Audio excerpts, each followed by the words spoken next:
Once you've finished trading, you might like to withdraw your Doge back to Dogecoin Mainnet and keep it safe in your wallet of choice or use it on other platforms.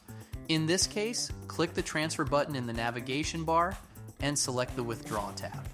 Select Dogecoin and enter the amount you would like to withdraw, or click the Max button. Next, enter the Dogecoin Mainnet address you would like to deposit to, making sure to double check the address and click Withdraw.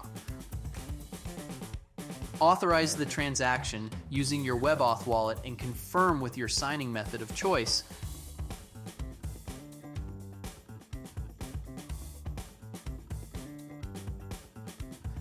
And just like that, you have withdrawn Dogecoin from SuchDEX.com. You can then check your withdrawal history and view the transaction details below.